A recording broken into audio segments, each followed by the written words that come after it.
Alright YouTube, this is the oil change how-to for 2001 BMW 330 Ci. Some things that you're going to need for that. This is probably applicable to any 3 Series, but this is the first BMW I've owned, so I'll assume that it's pretty general.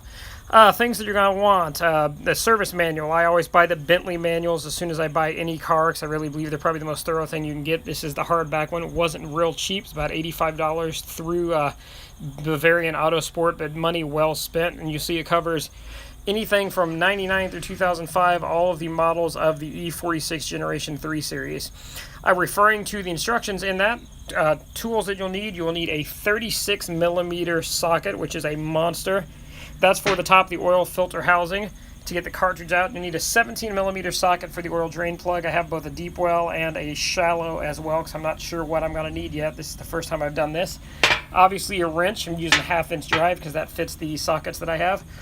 Screwdriver. On the coupes and the convertibles, there's an access panel that covers the oil drain plug, so you need a Phillips head screwdriver for that.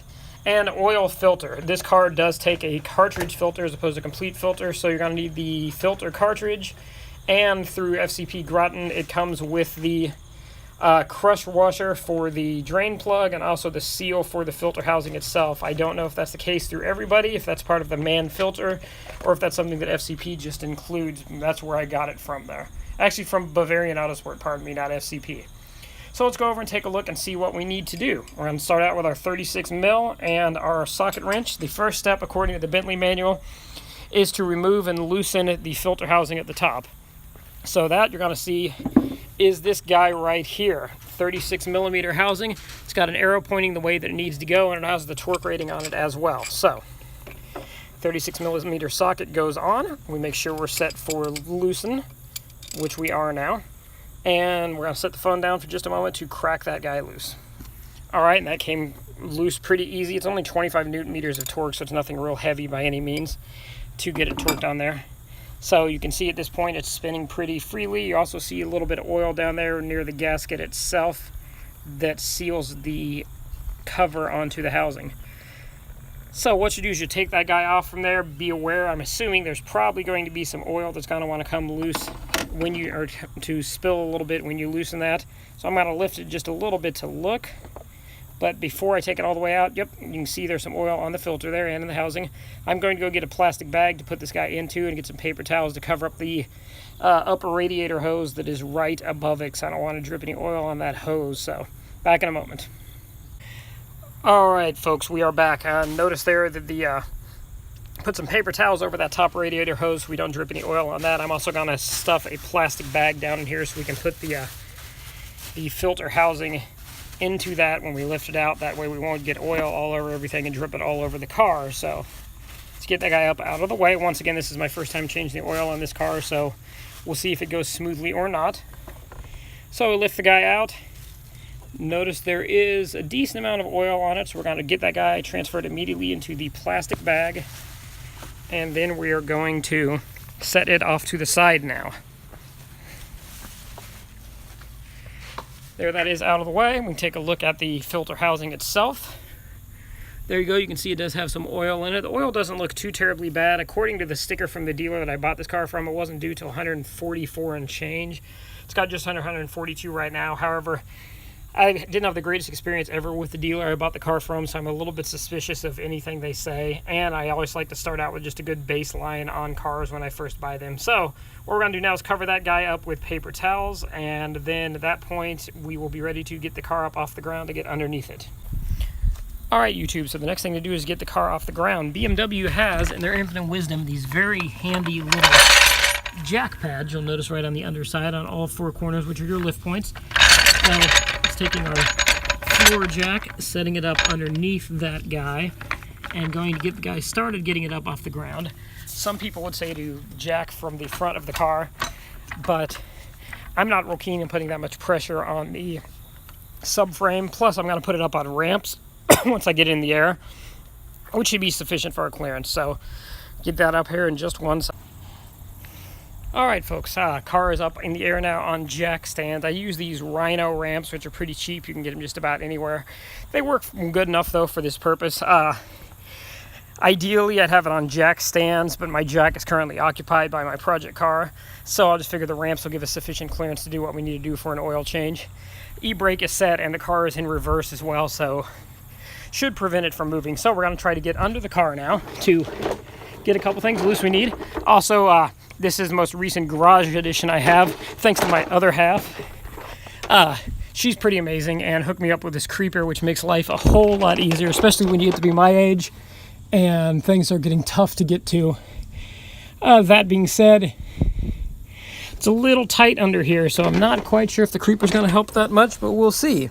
So we're going to start out by removing the cover for the drain plug. You'll notice that is this guy right here, and notice there is a screw that holds that on. I'm actually using the camera a little bit to help.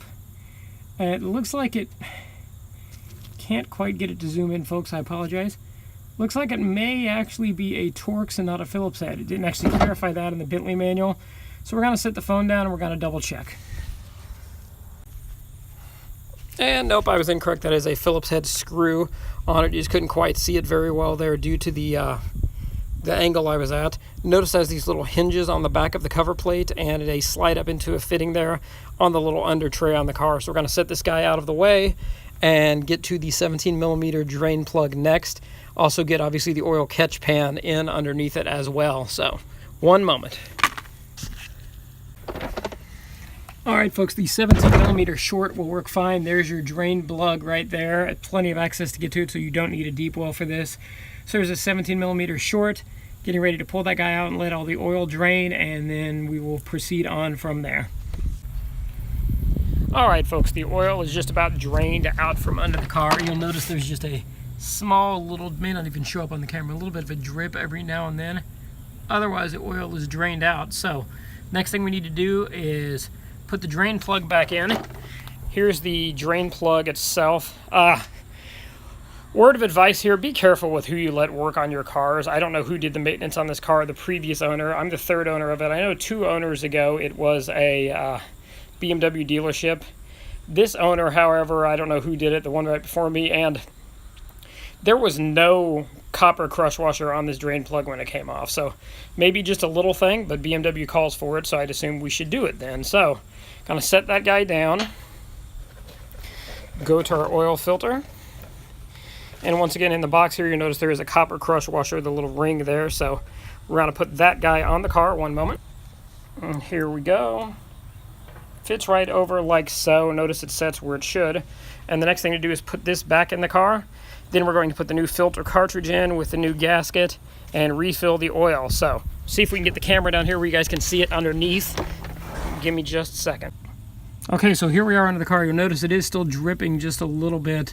It's not a stream anymore, it's just a drip, but to me that's probably sufficient, especially since we're not setting completely level, so there's no way to know if 100% of the oil is draining out anyway. So what we're going to do now is put in the oil drain plug. I am going to have to set down the camera for that, so we'll be right back in just one moment, folks.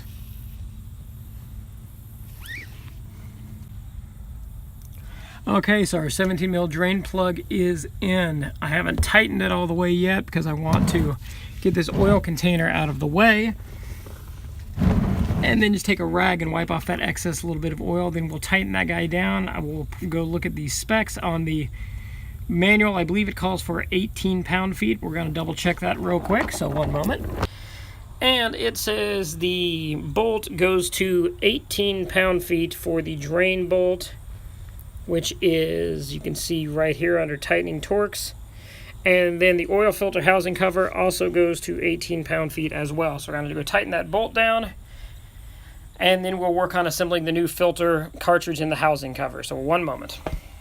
All right, folks, drain plug is in. So our next step now is to reinstall the filter housing. You've noticed I put the new filter on it already. We do have a couple other things we have to do. There is an O-ring, which is the nice big rubber O-ring. It actually is right here where the pick is. Notice it kind of sits in a recessed groove. So one thing I didn't put initially, but a pick tool would be useful. You want to take the pick tool, get it underneath that O-ring, pry it out, Then take the new O-ring, which was in this package. I've got it sitting over on the ground. You saw it previously, lubricate it with some oil and slide it over that. So that is our next step. All right, so there is our new O-ring in place on the filter. It's about to get bright, so we're walking back out to the car. Next step basically is to put this filter assembly housing back in where it goes, tighten it back down. It is also 18 pound-foot. So we're going to take off the paper towel that is just keeping oil from spilling all over the place. We've got to switch hands here because I'm right-handed. And we want to put this guy back down into the housing. So see the little pointy end there goes into the receptacle, sets down. Then you should be able to start tightening it by hand if you have it lined up right. Once again, this is my first time with this car, so there we go. You actually push it down until it gets a little positive pressure and it clicks. Then it'll start tightening. From there, it goes to 18 pound-foot. So we're going to tighten that guy down as well and be right back. All right, so at this point, filter housing is back in place. It is tightened down to 18 pound-foot. The only thing left to do is refill the car with oil, which there are 6.5 quarts is what the capacity is on this M54 engine in this 330 Ci. So, oil of your choice. I am of the mindset I'd rather change often than change infrequently like BMW recommends. Based on that, I always use full synthetic, but a lot of times I'll do whatever synthetic is on sale, barring obviously like the Walmart house brand or something like that. But today we're doing Valvoline SynPower 530 full synthetic. 530 is what BMW calls for on the car. 6.5 quarts of this. Button it up, put your cap back on, you get the car back down on the ground, and your oil change is done. So I hope that was helpful. If anybody has any comments, anything that I missed, or anything you can add to it, feel free to comment below. So yeah, that is it. Oil change, pretty straightforward, pretty easy. Thanks a lot. Have a good day, everyone.